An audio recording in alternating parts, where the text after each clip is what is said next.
Oh ya, pertama saya Agung Surya akan mempresentasikan perencanaan keuangan investasi.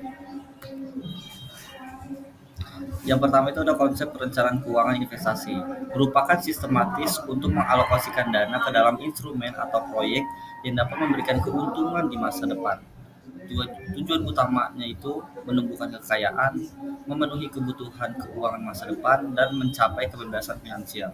Lalu memadukan yaitu ada perencanaan, pengelolaan risiko, dan pengembalian keputusan investasi. Lalu ada tahapan perencanaan keuangan investasi. Yang pertama itu ada identifikasi tujuan keuangan ada jangka pendek, menengah dan panjang. Lalu yang kedua itu ada analisis suatu keuangan, ada pemasukan, pengeluaran, aset dan utang. Lalu yang ketiga itu ada menentukan profil risiko, yaitu ada konservatif, moderat, moderat dan agresif. Yang keempat itu ada pemilihan instrumen investasi, ada saham, reksadana, obligasi, properti dan lain-lain. Yang kelima itu ada monitoring dan evaluasi, yaitu penyesuaian berkala terhadap perubahan kondisi. Yang pertama itu saya akan jelaskan yang identifikasi tujuan. Jadi yang jangka pendek itu 1 sampai 3 tahun, lalu yang menengah itu ada 3 tahun sampai 5 tahun, jangka panjang itu lebih dari 5 tahun. Tujuan ini akan menentukan pilihan instrumen investasi yang sesuai. Lalu yang kedua itu ada analisis situasi keuangan. Jadi pendapatan dan pengeluaran bulanan, aset dan kejiwaan, utang, kemampuan menyisihkan dana untuk diinvestasikan. Tahapan ini membantu menghitung beberapa besar dana yang dialokasikan secara aman untuk investasi. Lalu yang ketiga itu ada menentukan profil risiko, ada konservatif, moderat, dan juga agresif. Di sini konservatif memilih investasi aman seperti obligasi atau deposito. Lalu ada moderat, kombinasi antara aman dan beresiko atau reksadana campuran. Lalu ada agresif, siap menerima fluktuasi demi imbal hasil tinggi di saham. Lalu profil ini sangat menentukan strategi dan jenis instrumen investasi yang dipilih. Lalu yang keempat itu ada pemilihan instrumen investasi. Berdasarkan tujuan dan profil risiko, dipilih instrumen yang sesuai, saham, obligasi, reksadana, emas, properti, dan lain-lain. Diversifikasi biasanya diterapkan untuk menyeimbangkan antara risiko dan imbal hasil. Lalu yang kelima itu ada monitoring dan evaluasi. Di sini investasi harus dipantau secara berkala, apakah masih sesuai tujuan awal, apakah performa aset baik, apakah ada perubahan kondisi keuangan pribadi. Evaluasi memungkinkan investor menyesuaikan strategi, mengganti instrumen atau rebalancing portofolio.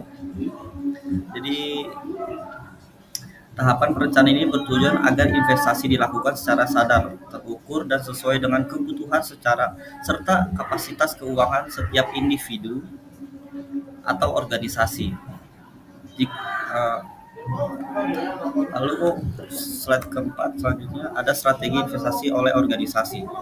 Yang pertama itu ada diversifikasi portofolio, mengurangi risiko dengan berbagai jenis aset. Jadi organisasi ini menyebarkan investasinya ke berbagai instrumen untuk mengurangi risiko kerugian. Contohnya itu kombinasi investasi di deposito, obligasi, saham, dan aset tetap seperti properti. Lalu yang ketiga itu manajemen risiko, hedging, asuransi investasi. Di sini itu organisasi harus memiliki sistem untuk mengidentifikasi, menilai, dan mengelola risiko investasi. Strategi meliputi hedging atau lindung nilai, misal kontrak derivatif untuk melindungi nilai aset. Limit exposure, membatasi jumlah maksimal dana di satu jenis aset. asuransi keuangan atau proteksi terhadap fluktuasi nilai tukar atau komoditas. Lalu yang ketiga itu ada strategi jangka panjang versus jangka pendek. Jadi jangka pendek itu di sini investasi dengan likuiditas tinggi untuk kebutuhan kas operasional atau dana darurat, misalnya itu deposito berjangka dan pasar uang. Lalu yang jangka panjang itu ada investasi bertumbuh saham seperti properti untuk mendukung pertumbuhan aset organisasi dan stabilitas keuangan di masa depan.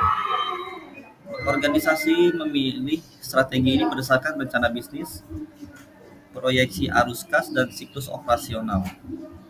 Lalu yang keempat itu ada mengintegrasikan CSR dan ESG.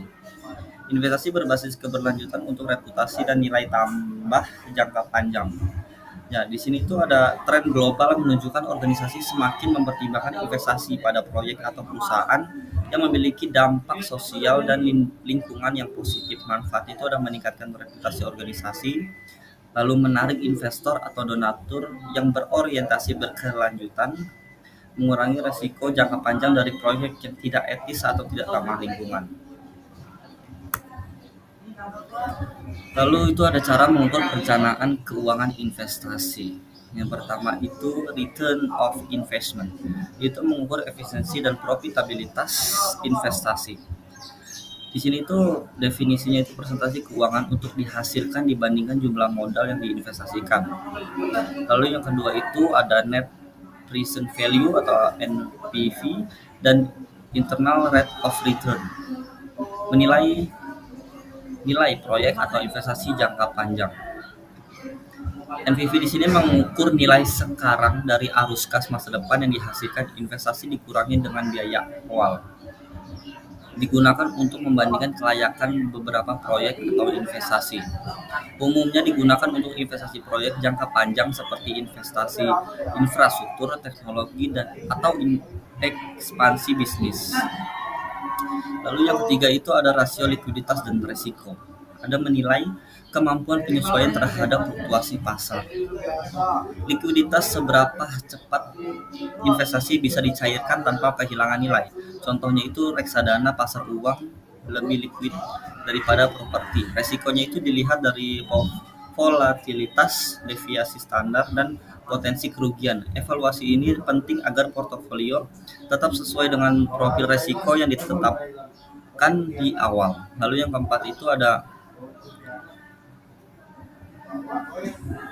kesesuaian dengan tujuan. Apakah investasi mendekatkan pada target keuangan yang ditetapkan? Ukurannya bisa bersifat kuantitatif, target jumlah dana terkumpul dalam jangka waktu tertentu. Itu ada lagi juga kualitatif, yaitu apakah investasi mencerminkan nilai dan tujuan organisasi atau pribadi.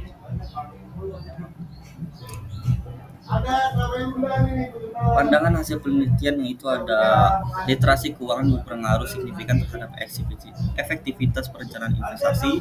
Yang kedua itu banyak individu dan organisasi belum optimal dalam diversifikasi, cenderung impulsif terhadap tren pasar. Yang ketiga itu ada penelitian menentukan bahwa investor yang teredukasi dan terencana memiliki kinerja portofolio yang lebih stabil dan menguntungkan. Lalu yang keempat itu perencanaan yang baik menciptakan kedisiplinan dan pengendalian emosi finansial. Lalu terakhir itu ada kesimpulan. Perencanaan investasi adalah landasan utama mencapai kemandirian finansial. Lalu diperlukan pendekatan sistematis, pengukuran yang tepat, serta pemahaman risiko. Lalu yang terakhir itu ada organisasi maupun individu sebaiknya mengutamakan edukasi finansial dan disiplin evaluasi berkala. Terima kasih.